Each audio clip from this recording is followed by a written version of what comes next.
एका लॉटरीमुळे भाजपची झोप उडणार? ठाकरेंच्या एसटी नगरसेवकांवर भाजपचा डोळा.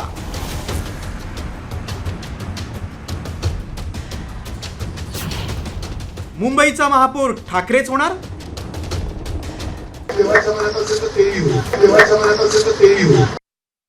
देवा या शब्दावरून शाब्दिक कोट्या झाल्या असल्या तरी महापौरपद ठाकरे सेनेकडे जाऊ शकतं की काय अशी परिस्थिती निर्माण झाली.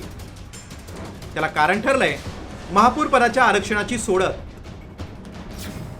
22 जानेवारीला महापौर पदासाठी आरक्षणाची लॉटरी काढली जाणार आहे. यावेळी चक्राकार पद्धतीनं महापौर पदासाठी आरक्षण जाहीर होणार आहे. या पद्धतीत गेल्या 20 वर्षांचं आरक्षण वगळून इतर प्रवर्गांची चिठ्ठी सोडतीसाठी टाकली जाते.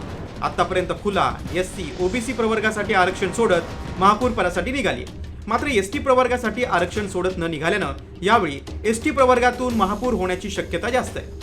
भाजप आणि शिंदे सेनेकडे एससी आणि ओबीसी प्रवर्गातील नगरसेवक आहेत, पण एसटी प्रवर्गातील नगरसेवक नसल्यानं सत्ताधाऱ्यांमध्ये अस्वस्थता आहे.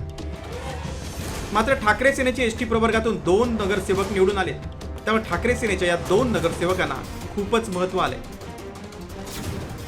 वॉर्ड क्रमांक 121 मधून विजयी झालेल्या प्रियदर्शिनी ठाकरे आणि वॉर्ड क्रमांक 53 मधून निवडून आलेले जितेंद्र वळवी हे ठाकरे सेनेचे 2 नगरसेवकच एसटी प्रवर्गातून येतात.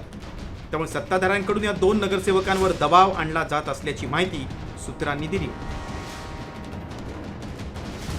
दरम्यान ठाकरे सेनेकडून दोन्ही नगरसेवकांची विशेष काळजी घेतली जाते. त्यात भाजप 2022 पासून निवडणूक न झाल्याचं कारण देत चक्राकार आरक्षण यावर्षीपासून नव्यानं सुरू करावं अशी मागणी आयोगाकडे करू शकतं. मात्र एसटी प्रवर्गातून महापौर पदासाठी सोडत निघाल्यास बहुमत असूनही ठाकरे सेनेचा महापौर होऊ शकतो. आता महापौर पदाची ही चक्राकार सोडत भाजपसाठी पेच निर्माण करणारी ठरणार का? ठाकरे आडनाव पुन्हा एकदा मुंबईत सत्तेच्या केंद्रस्थानी येणार का? याकडे संपूर्ण महाराष्ट्राचं लक्ष लागले. ब्युरो रिपोर्ट, साम टीव्ही न्यूज.